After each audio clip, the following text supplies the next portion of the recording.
Hello there, welcome to this video. This is 6-9 and today we are going to look at antiderivatives with the fundamental theorem of calculus. We're going to go ahead and calculate some indefinite integrals.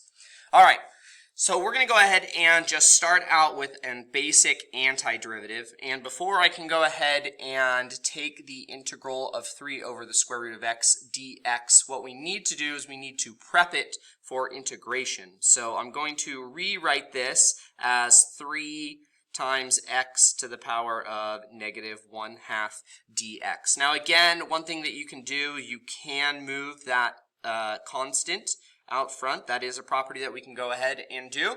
And so if I integrate this, we get 3 times x. I'm going to add 1 to my power, so x to the power 1/2, and I'm going to multiply. We're going to divide by the new power, which is 1/2. And when we divide by a fraction, we multiply by the reciprocal, so times 2 over 1. So we would get, and don't let me not forget the plus c, we would get 6 square root of x plus c. So talking about terms, what type of integral this is called?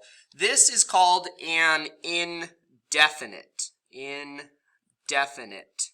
integral. I can use it for any values of the function, which this finds an antiderivative. This is just an antiderivative of the function.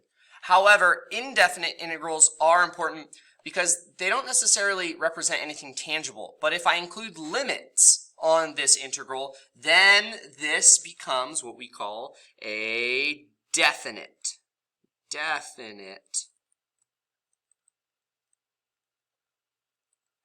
integral, okay, which represents the net area bounded by the function and the x-axis between the limits of integration. So we've already done this. If you've been watching my videos, we've already found definite integrals visually with graphs, but now we're going to go ahead and do it symbolically, looking at these functions. So now if I go ahead and integrate this, right, again, this is 3 times the integral from 1 to 9 of x to the power of negative 1/2 dx, which we found was 6 square root of x. I don't have a constant now. Now I don't have a constant. I just have this function bound from 1 to 9. From 1 to 9. And so I can go ahead and now I'm going to use the fundamental theorem of calculus. I'm going to plug in the top, 6 square root of 9 minus 6 square root of 1. So we get, that'd be 3. So we get 18 minus 6, which would be 12. Okay, that's what we're going to do today. So let's go ahead and revisit the fundamental theorem of calculus. We have the integral from a to b of f of prime x dx, assuming f prime of x is a continuous function on the closed interval a to b, which is equal to f of b minus f of a. We've worked with the fundamental theorem of calculus, but now we can apply this algebraically without calculators, utilizing our antiderivative techniques. So here's the step process that we're going to do, and I just have a couple of examples for you. We'll find the antiderivative. We'll evaluate using the fundamental theorem of calculus, subtracting, remember, the top minus the bottom when we evaluate. And then we'll simplify as needed. Again, on the free response portion of the AP exam, do not simplify. If it's numerical, if you can plug it into a calculator, stop. Now, we do like to keep those algebraic skills sharp and practice, so you'll see me go further than where I would on a free response question. That's because on the AP test, you may have multiple choice questions, and that's more likely where you'll see these, where you have to find, your answer in a certain form. Example 1, the integral from 1 to 5 of 4x minus 3 dx. Well, I'm going to use my properties of integration. I'm going to integrate each term. I have the integral of 4x dx minus the integral of 3 dx. And you don't necessarily have to go ahead and split them up every single time if you know what you're doing. You can kind of get into a rhythm, but I like to kind of highlight that. So I have 4x squared I'm going to divide by my new power, so 4 over 2, and then I'm subtracting 3, so the antiderivative of 3, a constant, is 3 times x. And I am evaluating all of this. All of this is going to be evaluated from 1 to 5. Okay, so I'm going to go ahead and I'm going to plug this in. Right, this simplifies to 2 here. 4 divided by 2 gives us a 2.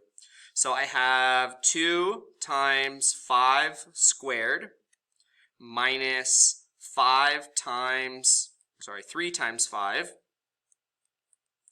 3 times 5. Okay, that's my first evaluation.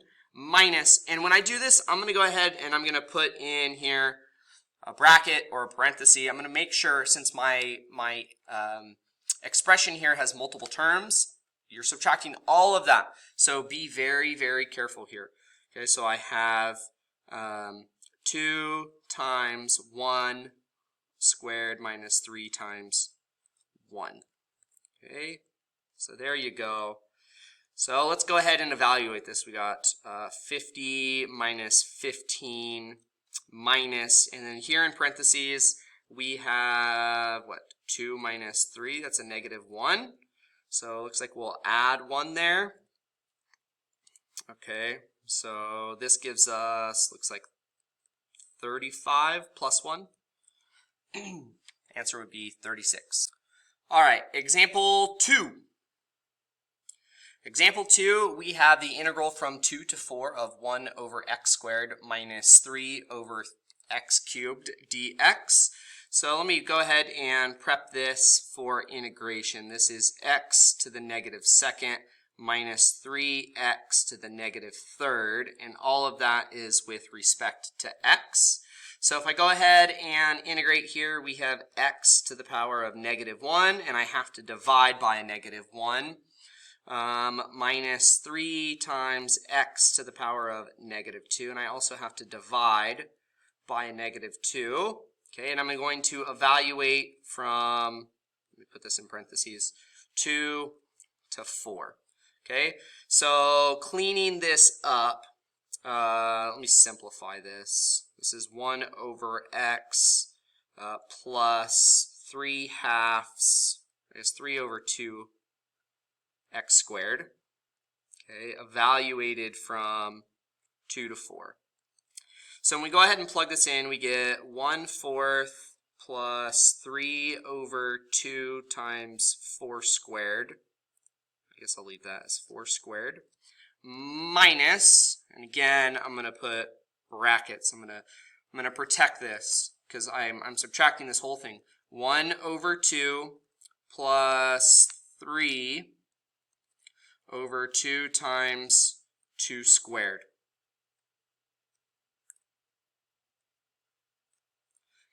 Again, numerically, if this is a free response, I would stop there. I would not go any further. Especially if you're stopping here on a free response, I would make sure that you're protecting that whole item, okay, so you don't have any errors of distribution from that negative. Now I am going to try to go further here. I'm going to do my best to simplify this. So 1/4 plus 3 over 32 minus, and here we have 1/2 plus 3 over, what do we got, 8 there? 3/8. Okay. Okay, and you know what I just thought about was this negative 1 right here. I was dividing by a negative. I did not carry that. So let me add this in. So that would be negative. A little tiny fix. I know you're like, ah! Sorry. Sorry, I'm human, guys. This is negative. This is negative. That negative will carry down right here and then right there. Okay, so caught it early enough. And then I want to go ahead and combine this. So you know what the easy answer looks like? 32. So let's go ahead and convert all of these to 32. This is going to be negative 8 over 32 plus 3 over 32 minus, we have what, a negative 16 over 32 plus 12 over 32. And let's see if we can get a good answer going here. Negative 5 over 32 minus negative 4 over 32. So two negatives make a positive.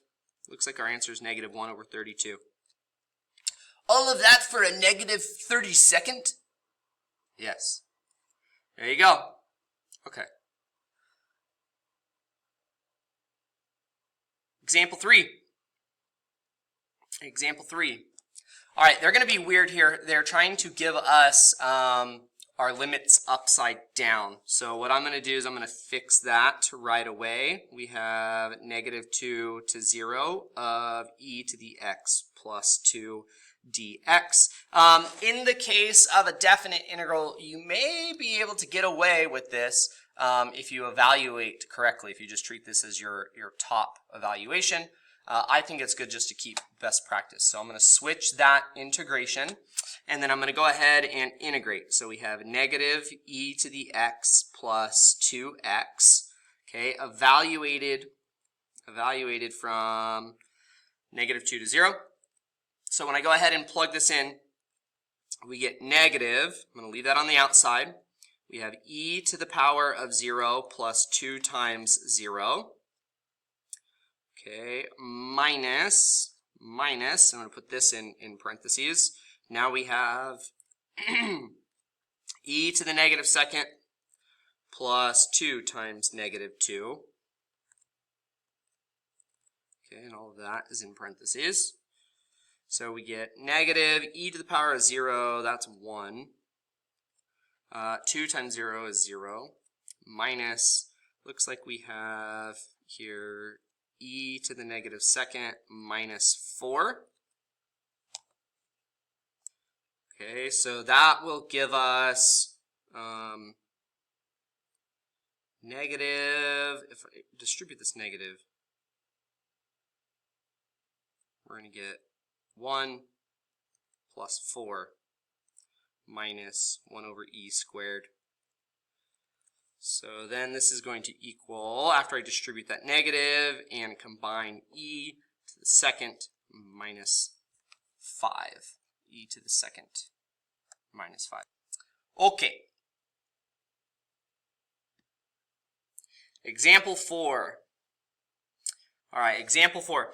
If you want to go ahead, if you want to pause this and try this one on your own, be my guest. I'm going to talk through it and work through it here. This is the last example for the day.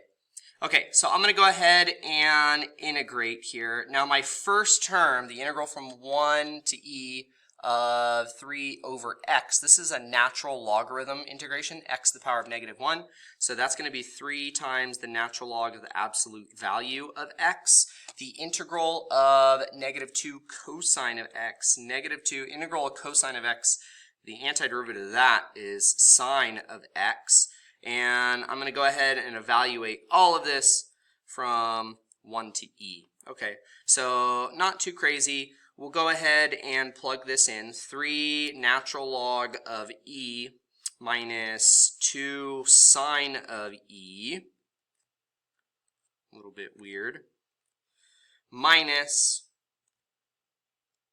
we have 3 natural log of 1 minus 2 sine of 1.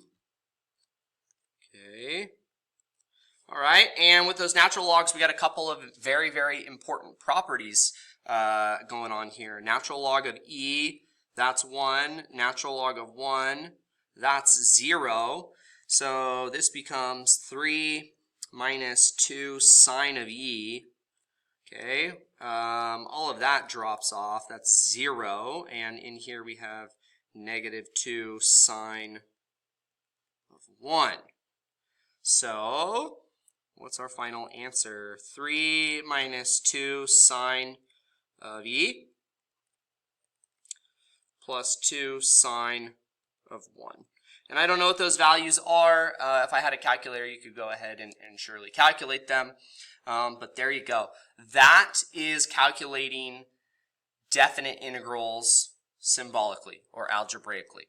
Okay, antiderivatives with the fundamental theorem of calculus. Did you learn it? Did you learn how to take an antiderivative along with the fundamental theorem of calculus? That was our learning intention. Like and subscribe. Give me those thumbs up. I'll catch you in the next mathematical knowledge MP3 video. See ya.